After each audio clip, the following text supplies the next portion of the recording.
Hey guys, welcome to the Neglected Podcast. This podcast is not to change your mind, but to invite you into somebody else's narrative. This is a podcast to give a voice to the neglected. It is also an opportunity for all of us to engage. What's going on, everybody? Welcome to the Neglected Podcast. My name is Nick Schultz. You can hit me up at Schultz Time. We are at For the Neglected. We're here at City Church. My man Quinn is producing. Quinn, thank you for being here. You're welcome. And we don't necessarily have a special guest today. We have a special co-host today who has been a guest, a co-host, the incomparable, the majestic, the wonderful Jovanna, don't call me Javis. Welcome. Hi. No, these adjectives are insane. They make you feel something. Yeah, something. Very good. So we have 20 episodes under our belt here that we've done. And you brought up the idea. Some people have asked questions. What if we opened it up to actually answer those questions? Because some people ask some really good ones or just about the podcast or some of the issues or guess some of the stuff they've brought up before. I was like, okay, let's try it. If people like it, maybe we'll do it again after another 20. If nobody likes it, then this is the last time you and I shall see each other again in the same podcast, maybe. Yeah. But there we go. So who's asking the first question? Is that me or, yes, or but you? first, we are wearing some pretty cool shirts. And What does that say? It says the Neglected Podcast. And on the back has our podcast mantra. I don't know. Motto saying. Yeah. And so I just wanted to say shout out to my friend Cordell. He made these shirts for us, and I'm super pumped about it. So yeah, that was sweet. Match. How fun is that? How close of friends are we? I am all about matching shirts. So great. It's exciting times. But yes, you're asking the question first. All right. But it was cool, though. And the phrases on the back, and it's not one of our questions, but you and my wife both came up with the phrase. I think I was in Rwanda, and you were working on the podcast this past summer, and got a message like, hey, we got the phrase for it. I'm like, What? What's going on? Yeah. I was like, I trust both of you. And it was, Neglected is not a podcast to change your mind, but is an invitation into someone else's narrative. Yeah. Way better than anything I would have came up with. So we went for it for sure. Yeah. No, that was awesome. All right. So we kind of have like some simple questions and some deep questions. This first one is just a very easy one about the podcast. How do we get our guests? Yeah. So, I think we use the same process, but we'll see. I know that for me, it's just a matter of approaching people, whether it be somebody that you've brought to my attention or someone that I know that their story, but I think that it would be a great interview. But yeah, it's just reaching out to people for me. I just send a message and tell them I want to interview them. Yep. Everything has been that way. It's just a relationship we've already had from previous work, previous life. Everyone's been here in Savannah that we've interviewed, and that's it. We just came up with lists of types of people we wanted to interview and asked, and at first it was kind of hard to get guests because they're like, what are you doing? Yeah. But now some of our most recent guests is because of other people listening and recommending somebody, or it's like, hey, I want you to meet this person, and we've got some really cool guests. And our past guests, this episode 20 with Davon and Tavon, was because of a mutual friend that introduced. So it's good stuff. Yeah. All right. Very easy one. And I just erased all my questions. There we go. All right. How do you have conversations with people of another race about race without being awkward? Good. These are good. That's a great question, because I think so much of that is, I wonder how much of that is overthinking, right? Like, something about that question indicates to me that you're going into it already aware that we're different, and you want to talk about race specifically. So I would say to start is, we don't start a relationship there. We start on commonality first. I do not suggest just going up to somebody and asking them about their race. Hey, I noticed you were black, and I was wondering if we could have a race conversation right now. Mm-hmm. Or do people really blank? Like, I don't think we start that way. Yeah. But I definitely think that there's nothing wrong with asking people what their ethnicity is or asking them their background. I don't think that that's a bad thing. But I do think the first step for me in my mind is not going into it with the mindset that this is that this is going to be awkward. Does that make sense? I think that going ahead and like having that in you kind of already kind of sets you up for it. I don't know if that makes sense. Yeah, have a little bit of confidence. Yeah. And my suggestion would also be, if you want to have a conversation on race, that you first have a friend of a different race, because that's probably the easiest person to talk to first, because they know, hopefully, you have sincerity in it. And if you don't have those kind of friends where you can have a conversation, then that should be your goal, is to try to meet other people that are different. And then it's all about confidence, and just if people know you're sincere and you're not trying to be awkward about it. I know that sometimes that's hard, but if you generally want to know, then you can be honest about it and say, hey, I know we're good friends, or maybe we're just acquaintances, but I'd really have some questions just about, what it's like to be African American or Asian American, or to live in wherever, Europe, or be this or that. Do you mind if we talk about that so you can help me understand? I just want to learn and listen. Almost everybody's open to do that. And if they're not, they're usually pretty nice about saying no, as opposed to like feeling threatened by you.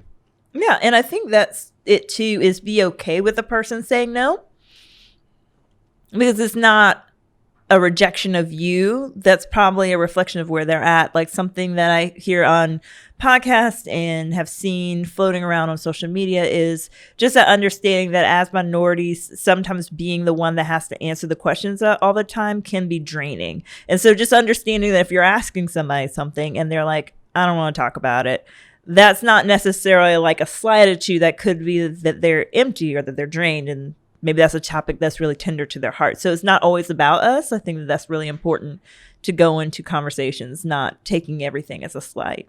Yeah. Just be bold. Have a plan. Do it. And yeah, people are pretty cool about that. You just don't be weird. Yeah. I think that's the thing too, is like, 'cause I do understand if there's like a social anxiety component or an introverted component, but I think starting at commonality is always a win. Starting at like, we're both in this same place. We already have more in common, and starting there before we just jump into like, hey, what's it like being blank? Like, I think that's weird. I agree. Let's not be weird. All right. Well, you're going to ask the next question, and then I have to go fix one of our props over here. Oh, something's bothering you. Okay. How can someone become a guest? And I'm back in the shot now. How can someone be a guest on a neglected podcast? So a very easy way is to email info at info@theneglected.org. That's our official email address, info@theneglected.org. We'll put it in the comments. See, we don't even know. We just get messages from it. But also on our Facebook and on our Instagram, I always tell people just send a private message, because we've had some people say, hey, I'm interested in being a guest. And I say, okay, well, just tell us why. Send us to this email address. Tell us why you should be a guest and kind of your background. Or if we get a lot of people too, it's like, hey, this person would be really good. Like, hey, have you talked to him? Well, not yet. We'll talk to him, show them our stuff. And ultimately, whether you're suggesting them or they're suggesting themselves, just email or send us a private message, and we'll follow up and go from there. I think you nailed it. Yeah, not the first part. I didn't even know what our email was. Yeah, we'll get that to you guys. We'll make sure that y'all have it. So this is one of the deeper questions, and Quinn, feel free to chime in on this if you want.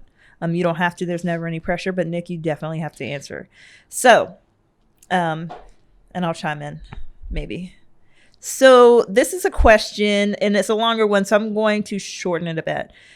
This is a question from a gentleman that is Black, and he wanted to try to understand how white people avoid the trap of white guilt, especially people who want to be involved in racial reconciliation. And so how can you maintain a healthy perspective and continue the work and not be guilt-ridden? White guilt. That's a fun one to talk about, and white privilege and all that kind of stuff. So let's define it. How do you define white guilt?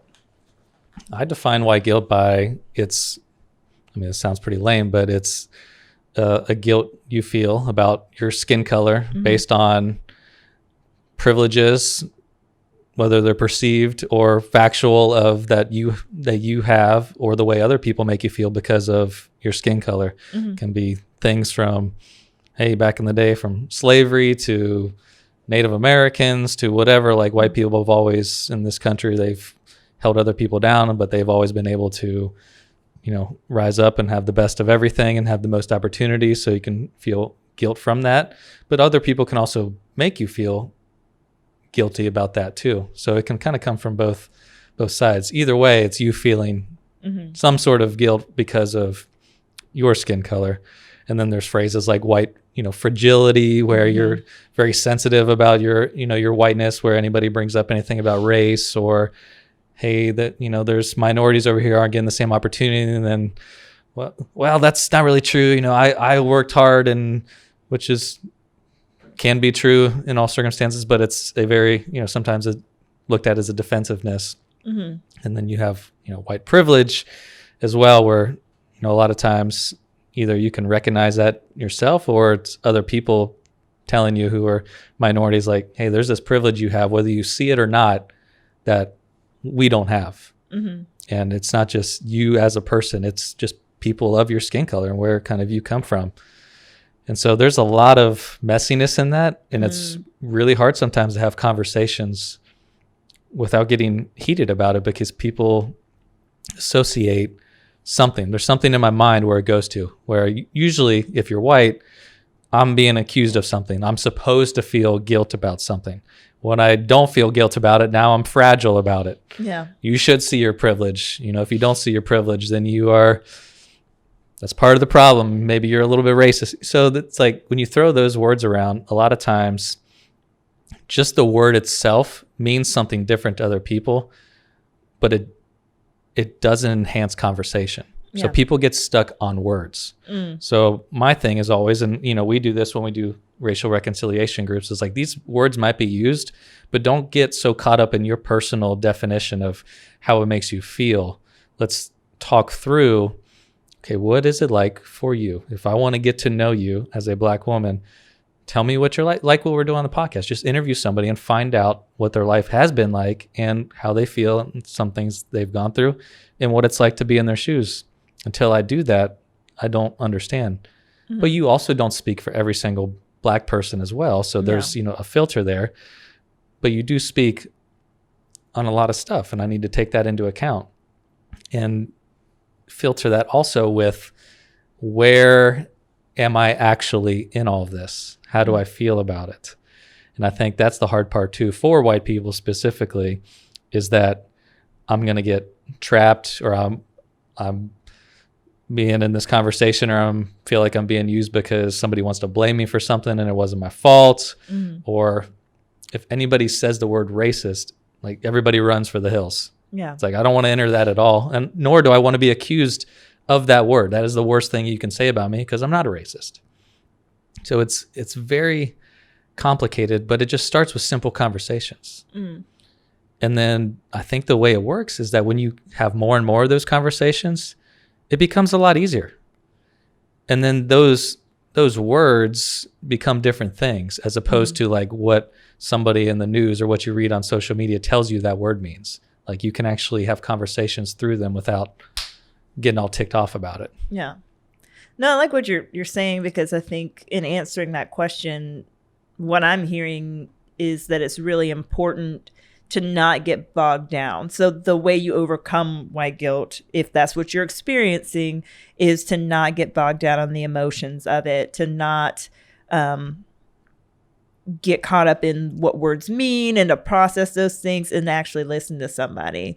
Like, what I would say, just from my perspective, is if I notice, especially if there's a conversation happening in front of me or around me, and the person is angry, just remembering that anger is a secondary emotion. I know that we won't, like, it's hard to remember that in the moment, but oftentimes if someone is very angry and coming at you heated, they're hurt, or they're frustrated, or something has happened, they're triggered in some way. So sometimes those things aren't even about you specifically. And sometimes it is, because maybe you said something or did something that was hurtful.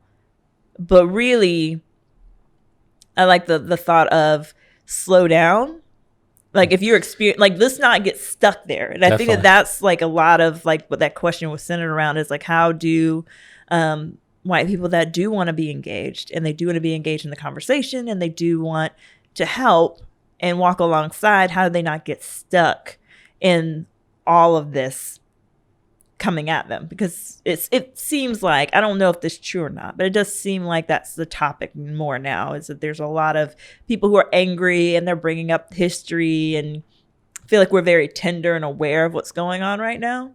And reconciliation is a really tough word too.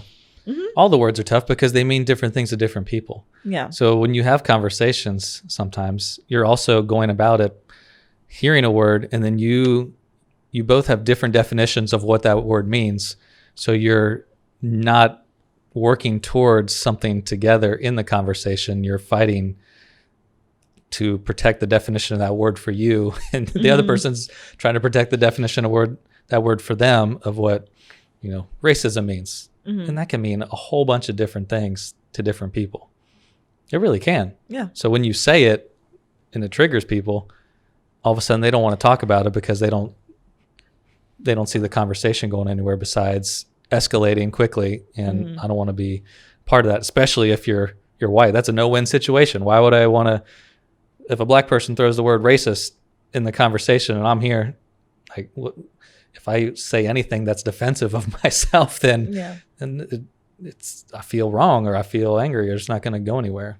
Yeah. And reconciliation itself, that was the other part of the question, is that has to happen through both parties, regardless if it's a racial thing or if it's a marriage or, something. Like, both parties have to agree that they want to reconcile.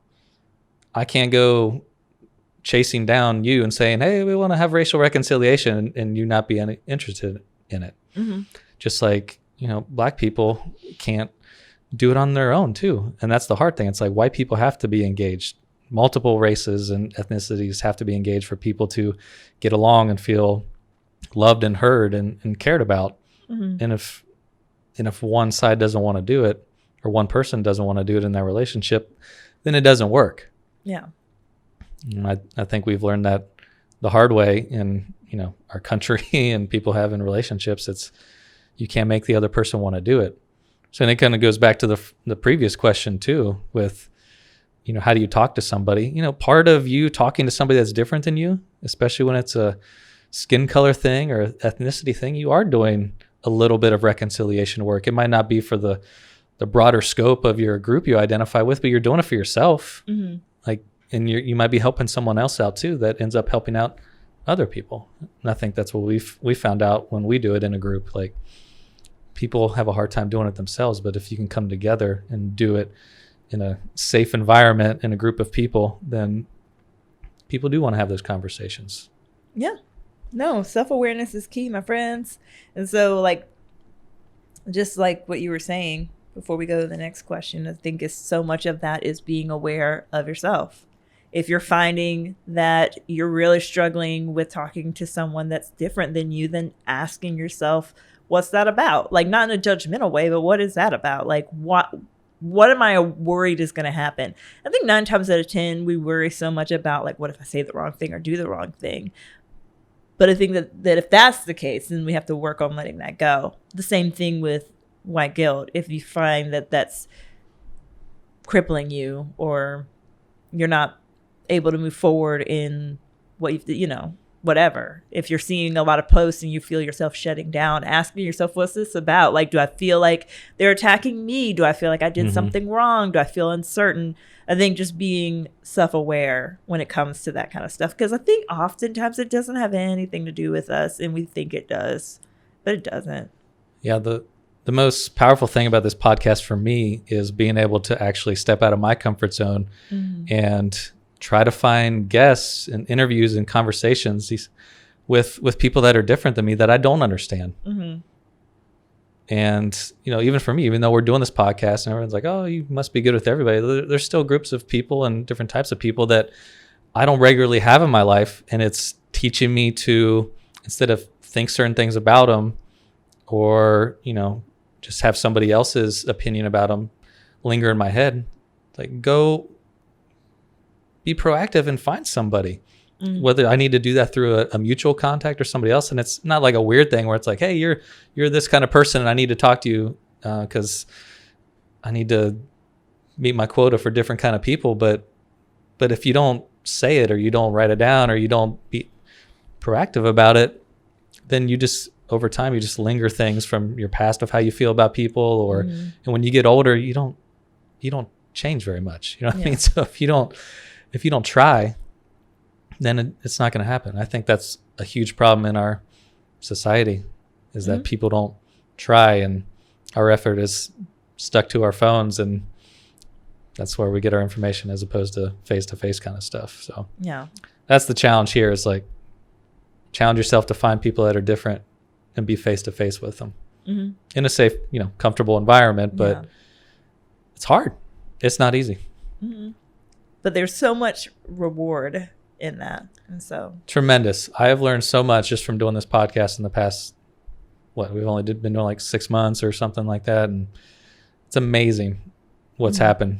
And I thought I had diverse group of people in my life, and this is just blown it way up out of proportions. And I'm so thankful for it. Yeah. Before we move on, whenever, there's a quote by Mother Teresa, or however you want to address her, who I believe got this. She was quoting Saint whoevereth of wherevereth, and okay. It is every day. I can't remember how she says it, but it's basically like every day I try to the best of my ability to preach the gospel, and when necessary, use words. And so, I think whenever you ask that question, it just made me think of that, because I think the best thing that you can do is probably being a good representation of what relationships look like, diverse relationships do look like. So for example, I work with an African-American guy. We consider one another close friends. We go to lunch together as often as possible, and just being, one of the things that I try and do is whenever I do hear, another white guy make some type of underhanded, prejudice comment or something like that, doing my best to be, the proper representation and correcting them. For example, I overheard 2 African-American guys talking the other day. One of them was going to get some medical thing done, and he said, I'm going to whatever doctor's office, and the other guy was like, why you want to go over there and give those white people all your money? And the guy was like, yeah, but I'm pretty sure that like this is the highest rated place. Like to me it doesn't matter if they're white or black, like I just want the best care. And it just made me think like, not everybody is under this prejudice mentality. It just reminds me of that, and that you can be like a good example to your fellow whatever you are, if that makes sense. So I just wanted to chime in before we one of my favorite things that's happened from the podcast is just simple stories of people that have, because we've interviewed somebody that was different than them, they've went out of their way to try to meet somebody like them in their life. And I have a good friend from church, and he's white, and he reached out to me after Theo's podcast, the second one, and he said, really hit me when you guys were talking about how I have diversity in my life when I go to church, but then you were talking about how, but it's not personal to people. They go home in their regular lives. There are no black people, other diverse people in my life. And I realized I was kind of taking credit for diversity in my life because I was showing up to this place, but I personally didn't have it in like my friends or like in my personal time. And gave him Theo's contact, and they hang out, and he cuts his hair now. And he goes there, and he's like, it's just a simple step, but it made such a big difference for him. And it's that simple. It's just recognizing it, being aware of it, recognizing and saying, I want to do something about it. And maybe you need help. Like, hey, can you help me? Jovanna, can you help me? Nick, can you help me? Whoever, can you help me? And now there's a connection there, and they're having conversations he wasn't having before. That's a good thing. Yeah. And I don't think it's a bad thing, too. I think something that's been on my mind a lot is sometimes we can do inventory of our lives and then beat ourselves up about it. Because I know that for me, I have a diverse group of friends, but I have a lot of friends that are like me. They're very similar. We believe the same things. We're interested in the same things. And so for me, the podcast, even though I didn't interview a lot of people who have similar to me, but I really love talking to people who grew up different than me or have a different background than me or their story is different than me, because I think that there's a richness of perspective of someone who came through foster care or was adopted. That's different than me. I grew up middle class with two parents. So I think, but then I could either look at that and beat myself up that I'm like, oh man, like, yeah, I have diversity in race, but I don't have diversity in like socioeconomic status or background, like shame on me. But I mean, that it's not a judgment thing. It's just very much about wanting to have a richer life. I don't want to be in an echo chamber. So I think take that inventory and don't beat yourself up about it. Like what you said, invite other people in to help you in that journey. It's good. All right. You asking the next one? I asked too. It's your your turn. All right, this next question comes from Sebastian from Nova Scotia. I don't know, just figure we'd add names and places. Wow. Yep. What does the logo mean? I think he's referring to that thing. I think it's Do you weird know what that it you means? asked that question because you're the one that picked it. So why did you ask that question? That's true. Okay. What does the logo mean? Well, first of all, thank you, Ben from Gum Mountain, who helped us design it. Shout out. So the original idea for the logo I gave Ben wanted like some sort of hand reaching out, wanting to like speak, and combine that with the microphone. Mm-hmm. So it's giving somebody the opportunity to share, like extending a hand, but also not just a hand, but giving them a voice, which is what the microphone is. So the image is kind of literally a mixture of a hand and a microphone. Mm. And so kind of up like that with the hand, kind of has the microphone vibe, has the slash through it as a way of just making it unique or saying, kind of shows an N in it, but also that stands for neglected hand microphone. That's kind of it. That was our vibe. And there you go. No, you did a great job. You did do a great job. I dig it. Mm-hmm. You got a serious question now? It's still your turn. What is happening? I just answered my own question. That wasn't cool. Well, all right. Yeah, that happened.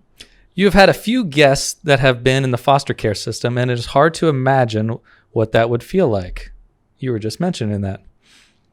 What can people actually do to help foster kids without fostering them themselves? So without being like a foster parent or foster family. That's weird because it's probably another question where you could have answered better, but I can say, so I'll say just for me, watching you guys foster, I think that having the recognition that even things that you might perceive as little matter.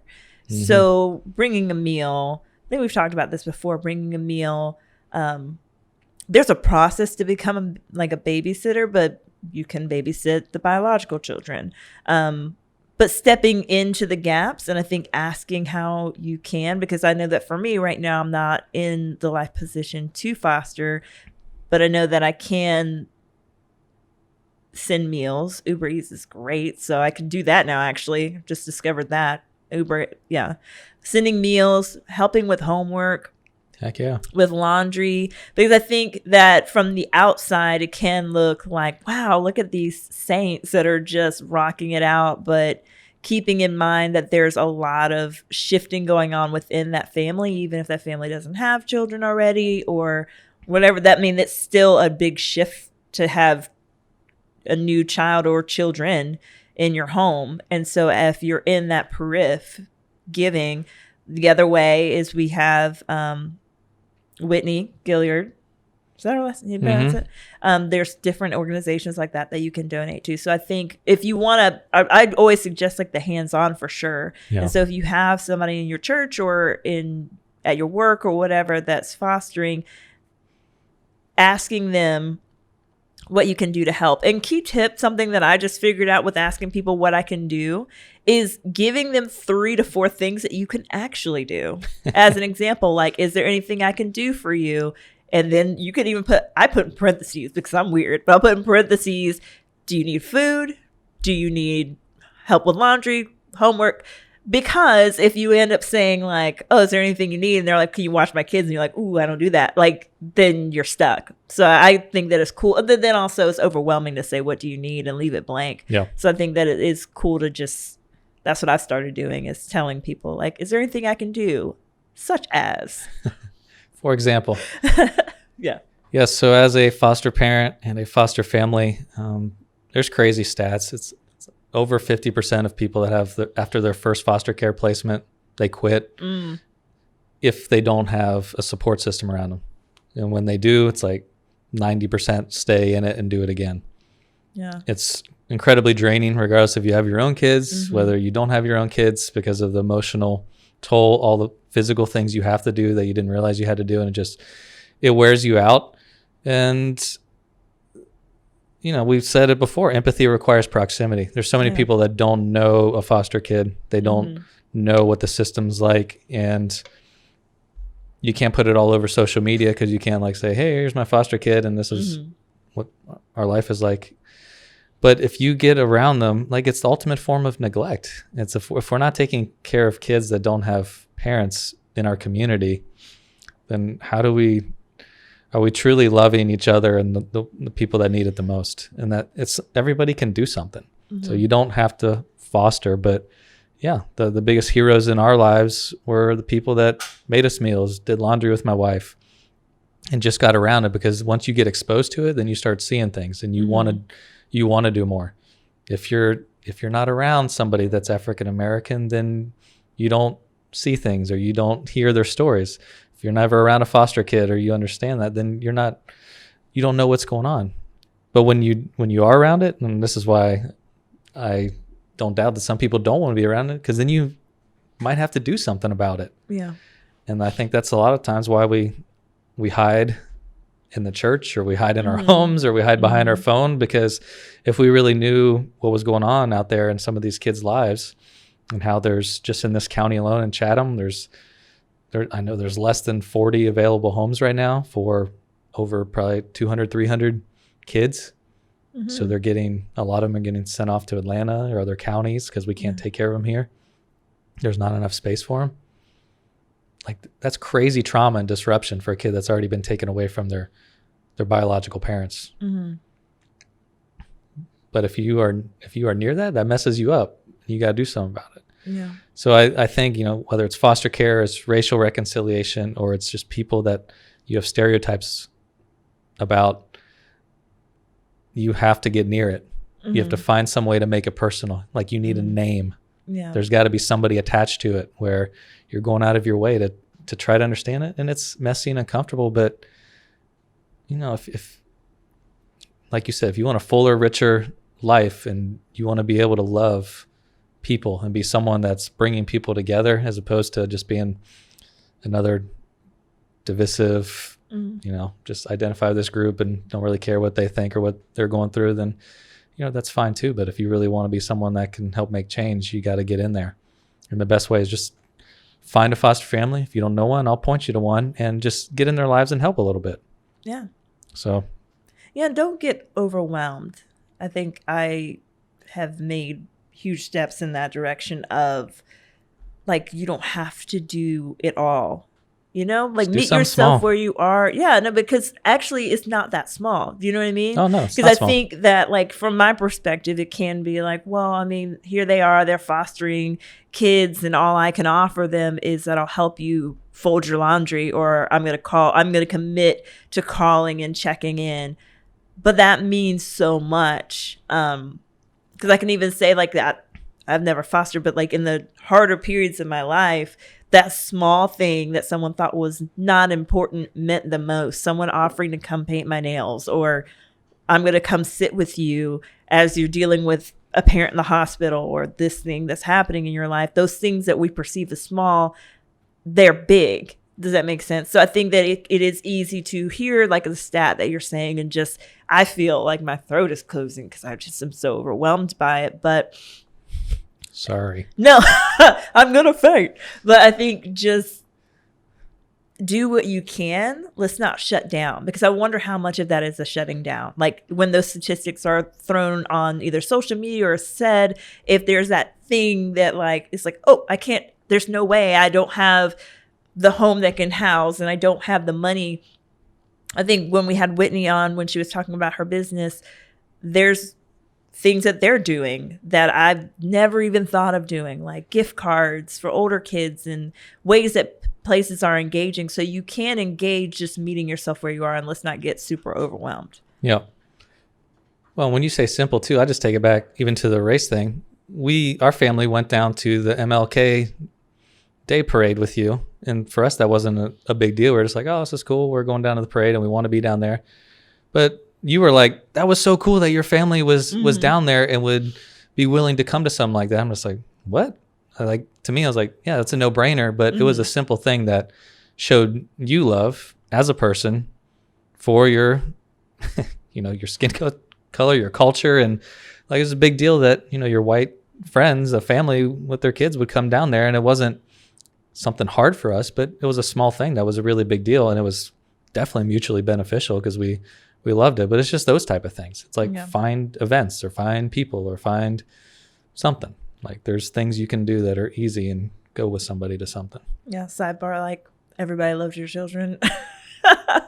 You have these perfect little cute kids. I thought that was so funny. Perfect little cute kids. Yeah, I feel like they got all the candy. I felt like everybody that passed by on their floats were like, look at these adorable children. Let's give them all the candy and all the beads. Why does everybody love little kids with blue eyes and light color hair? Yeah, I don't know. It doesn't matter who it is. Yeah. I mean, it can be any race, any country. For some reason, like that sounds adorable. Yeah, most of them are, yeah. He needs more candy. Whatever. You got another question? Nope, that's your lot in life. I'm so sorry for you. I know, it's tough. So now it's my turn. This is turn taking 101. Come on now. It's my turn. All right. Why don't you promote more by asking people to subscribe, like, or share like most others do? Okay, yeah. So I've gotten a couple friends, by a couple I mean a few. It's like, hey, you could really be out there a little bit more with how you advertise yourselves and getting more popular, or asking people to kind of share and do more stuff. So for me, and I guess for us, we're part of it together. And doing this, like, this was never about being popular doing this podcast or getting likes or shares or subscribers. Even though those things are really cool, they're really important because it lets you know that people are watching and listening. That part is good. I never wanted people to feel pressure that we're doing this because we're trying to make money off of it, or we're trying to be popular in any way. Like, we want the focus to be on the guest and telling their story. If the guest and their friends and family and people want to plaster it all over the place, that's fine, and we help out a little bit with that. But we don't want it to ever come across that we're trying to be just famous off of it or rich off of it or anything like that. We really want it to be a conversation with people with tough topics sometimes, and it to be about the guest. And if people like it, then they'll do what they want with it. Yeah. I'm that way anyway. So yeah, no, I mean, I dig that, because it's not about popularity or being number one on the charts or anything like that. And not that I think telling people to like or subscribe, because I definitely think it's a great resource, regardless of just like normal people having a normal discussion. Because we're not like experts in anything other than life. But it's really, not like trying to be a super entertaining podcast either. No. It's hard stuff. It's an hour conversation of difficult things. So it's not here to entertain you for 30 minutes and like, go viral and that kind of stuff. Like, you have to want to listen to this and be engaged in somebody's story and their pain, and it might make you feel uncomfortable. Yeah. So thanks for listening and watching.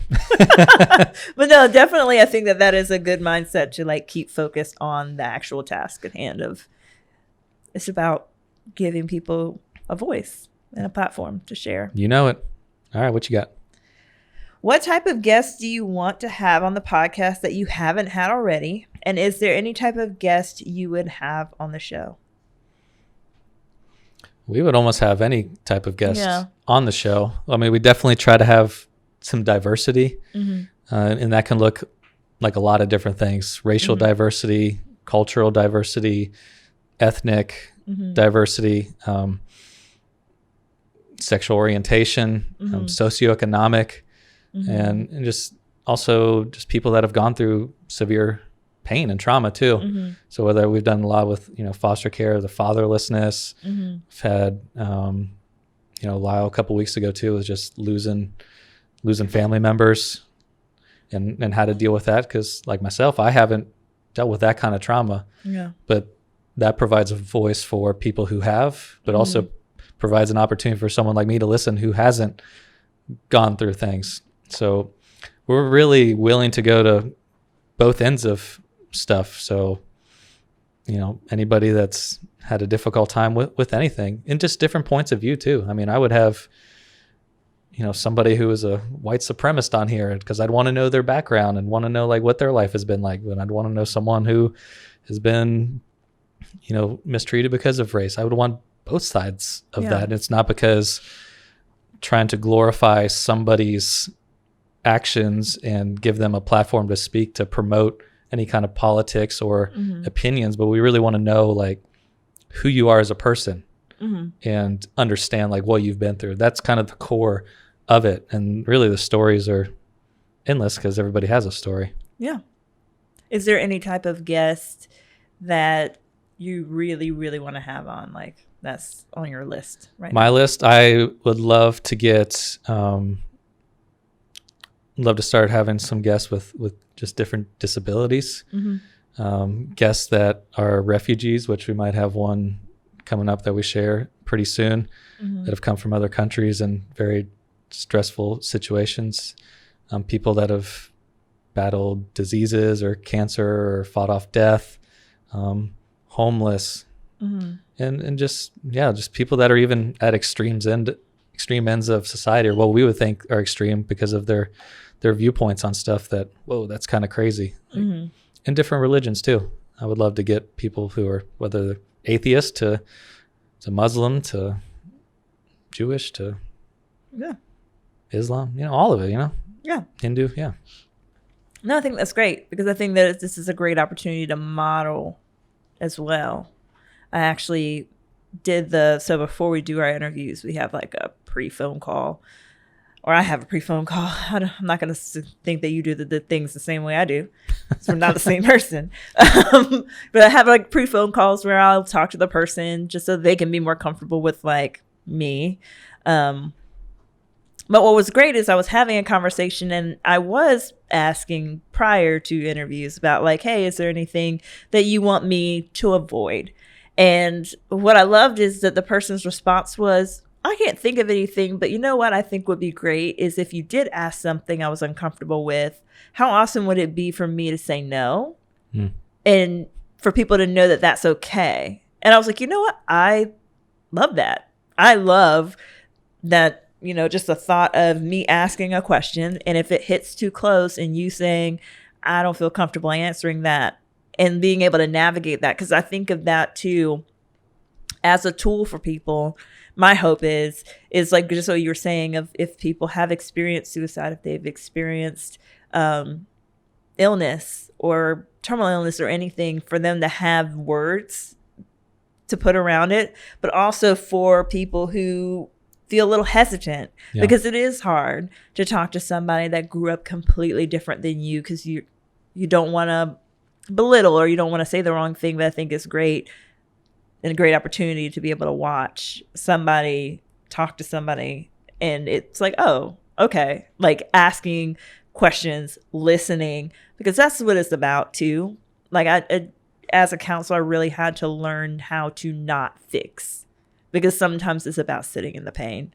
I know you love that. Isn't that nice? Sometimes it's not about, because I don't know if you've noticed that, but I know that for me, that's my challenge is I want to talk to people, not necessarily that make me uncomfortable, but that grew up different than me. I want to talk to people who've experienced gun violence or been in gangs, not because it's like ooh, that's bad, but because that's going to challenge me to sit in their narrative and not be like, what, why, fix it. You know what I mean? Does that make sense? I don't know if you've had that feeling of when you're talking to somebody and they're hurt and you almost like kind of want to fix it, but it's not about that. Yeah, Sometimes that's me. you just have to sit in it. Yeah. Oh, well, have you ever felt like being you? Well, stop being you. Thank you.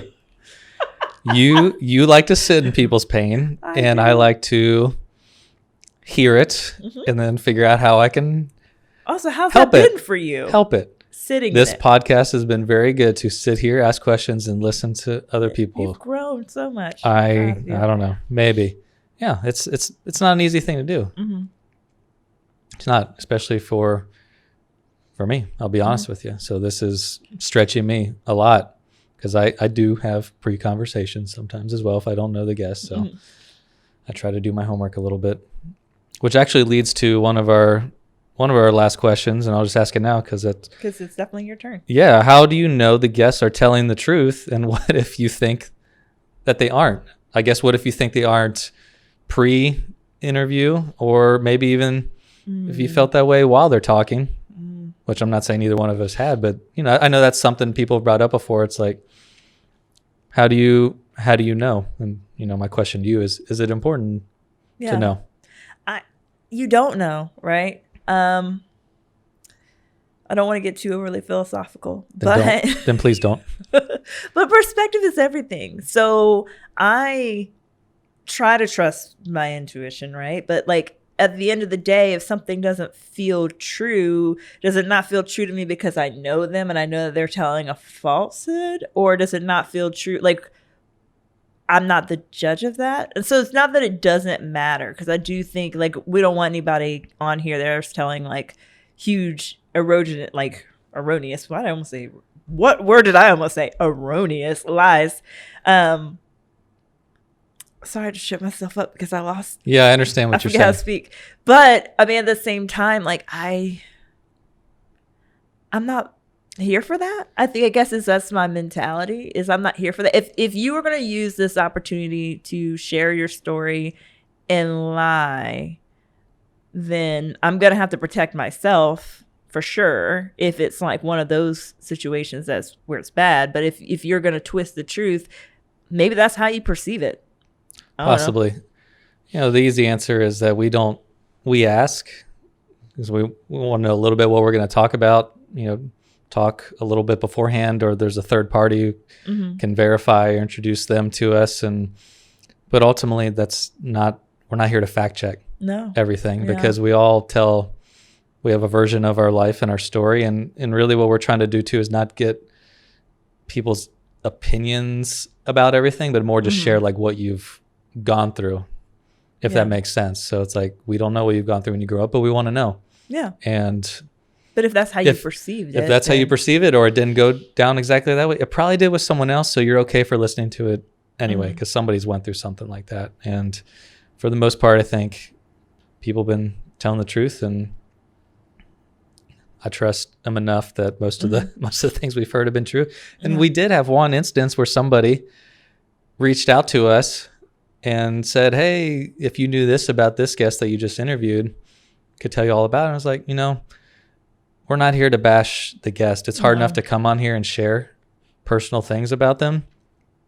And if you have a beef with them, or there's something that you don't like or need to fact check, go personally talk to them. We're not going to be the third party to do that. You can personally go, they're on Facebook or wherever you need to go find them. Go talk to them yourself. Yeah. That's the whole point of this. It's like face to face. Other people are listening to it, but it's modeling face to face conversation, and try to take as much as you can out of it and better yourself and help people like them. Yeah. No, because I don't think it's about me judging you or judging your story or calling you out. That's not what it's about. I think that's the thing. At the end of the day, is this is an opportunity for everybody. It's an opportunity for me as a host. It's an opportunity for you as someone I'm interviewing, to dialogue. And I don't know, I guess that's it too, is I am like so naive sometimes when it comes to people, where you are. I'm not here for it. Not here for that. But I just give people the benefit of the doubt. Yeah. And so I think unless it was one of those things where they're bashing, because I think that we also are in a sweet position of most of this is about their experience and how life has been for them. And so I know that for me, something I have in the back of my mind is if you're like trying to bash this particular person or bash a particular group, I would probably scoot you away from that. But so much of this is like personal, like let me get to know you, that we run a low risk of it being like hurtful to us, if that makes sense. It does. Why don't you ask the last simple question? I'll ask the last kind of big one as we end. Okay. Come on. How much do you edit each interview? Well, I don't really do any editing. That's Quinn. And the thing about it is we shoot straight through. So Quinn says go, and then we say, welcome to the Neglected Podcast. And we shoot that 45 minutes, hour, or a little more, and it's one conversation. He's over there kind of flipping back between the cameras when somebody's talking, and then he just puts it all together, adds the music and the intro and the stuff, and that's what we do. We want it to be, and this came from Quinn too when we were developing it. Like, we want to model like a real conversation. We want to show a real conversation and not show a bunch of things that are edited. So it's like, oh, they're just showing the best parts of when somebody was talking, or somebody messed up, we're going to take it all out. And Quinn was really the driving force of being able to do that for us and encouraging us to do that too. And that can be intimidating for the guests, and it's not easy to host as well, because it's like, oh man, we're not stopping. Like, you got to kind of get your stuff together.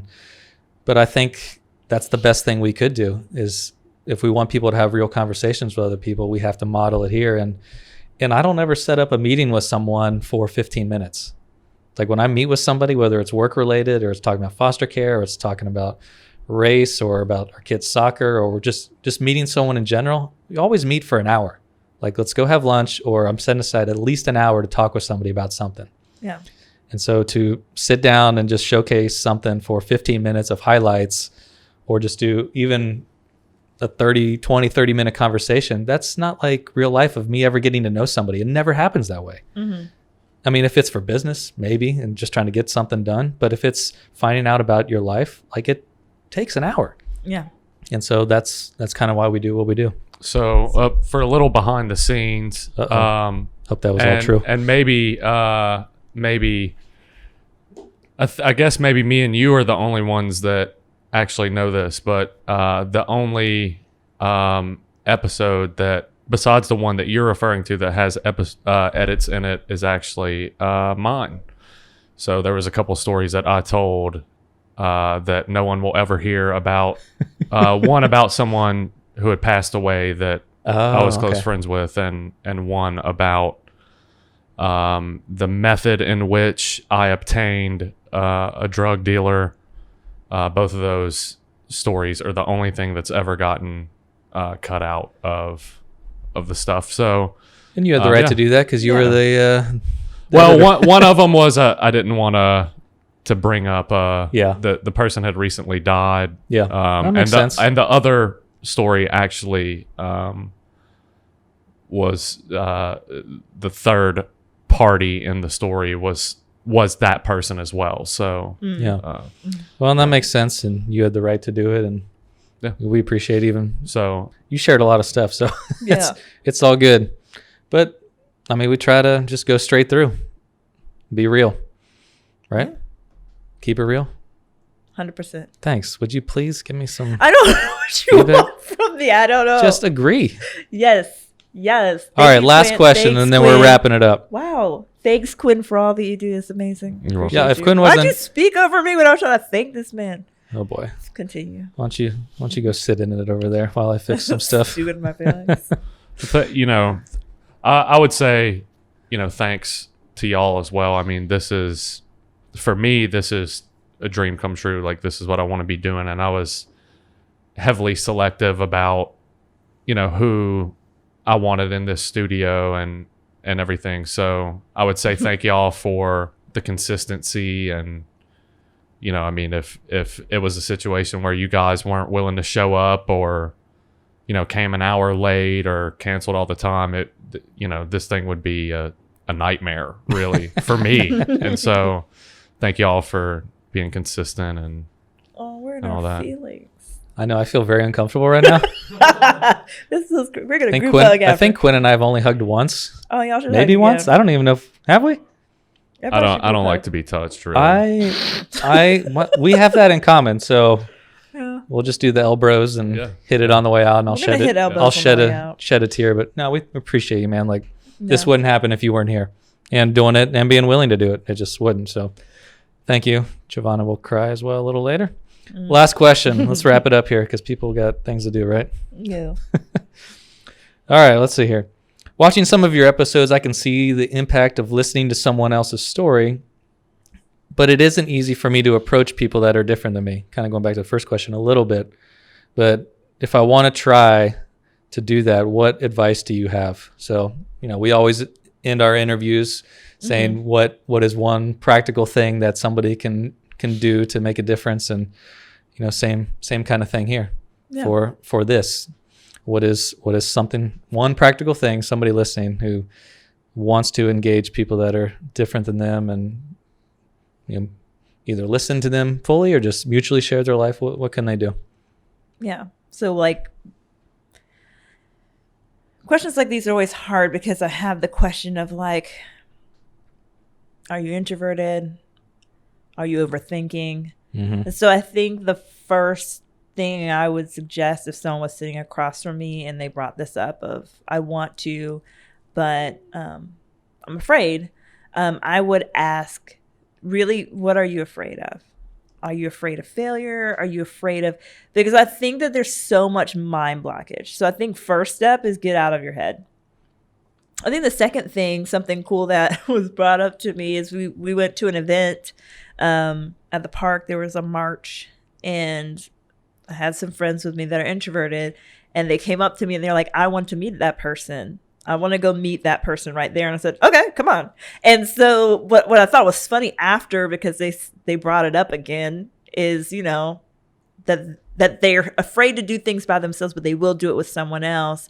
And since I am the resident extrovert, there's I don't know, you'll do it. So come with me. And so I think that that's it too, is knowing yourself of do you need someone to come with you, then that's fine.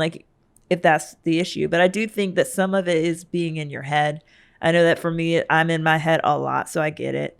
But getting out of your own head, you probably have way more in common. Start there.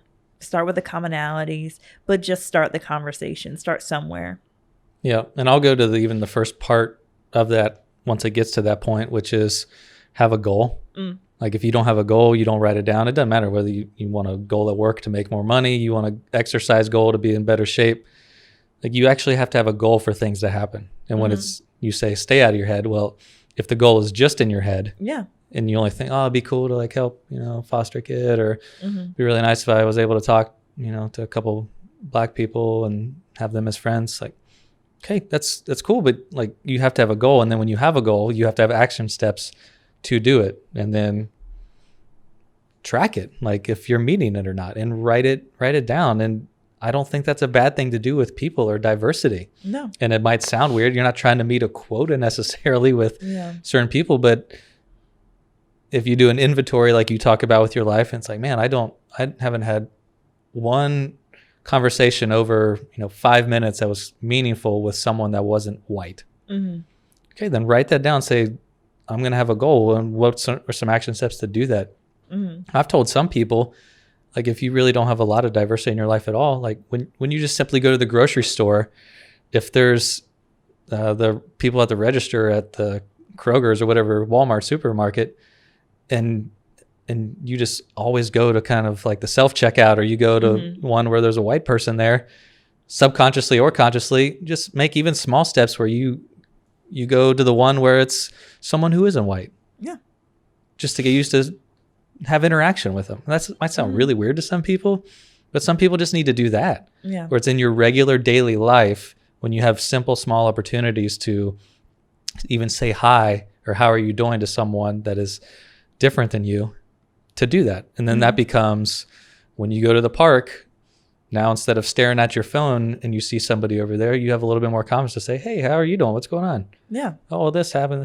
Now you're having a conversation with someone when normally you wouldn't. But you have to track it. You have to say it. You have to put it down on paper and see whether you're doing it or not. And when you're intentional about it, those things actually happen. Yeah. And you'll mess up sometimes, but it's okay. Again, don't be in your head. Have it, confidence and have an honest heart about it. And people see your heart about it, that you're not just doing it to do it, Yeah. No, and I think that for myself, I've even had to ask myself when I have noticed that I'm only around the same type of people, is asking yourself, where am I going in my week? What's my week look like? Because I think we are in our schedules, we have to work. But if I found that I go to work and then I go to church and I might go to a couple events here and there, but I didn't really have the opportunity to expand because I wasn't going anywhere to expand. Like, because even if I was going to events, I was going with the people I went with. And so I was focused on them. I was being an attentive friend, but I wasn't open to meeting other people. So I think that even those things of asking yourself, what's this about? I ask myself that a lot. I ask myself a lot of questions. That's either really healthy or really unhealthy, or maybe somewhere in between. But I always ask myself like observational questions of like, what's this about? And try not to judge myself for it, because I think that so much of it is that we are just going through our day to day. And so if you want to reach out to someone that's different than you and you find that you only go to events for your kids and to work and then to something else, even asking, are there opportunities I'm not taking in those scenes? Or do I need to be more intentional with, we're going to go to the park, like you said. I'm going to go to the park. I'm going to put my phone down. I'm going to say hey to somebody that I don't know. Yep. So there it is. I mean, everybody, if you've listened all the way through to this point in this episode, is have an action step, and we try to do the same. Just find somebody different to talk to, say hey to, just have an interaction with. And you keep doing that over time, and all of a sudden your perspective changes a little bit about people, and you can actually love people a whole lot better than you can just being in your own little bubble. So take that challenge. Jovanna, thanks for co-hosting. Thanks for starting this whole thing. Quinn, thanks for producing. Like always, man, you're the bomb. And City Church, thank you for hosting. This has been the Neglected first ever Q&A. Maybe we'll do another one again, maybe not, but it was good while it lasted, right? This was fun. Y'all have a good day. Thanks. Peace. Bye.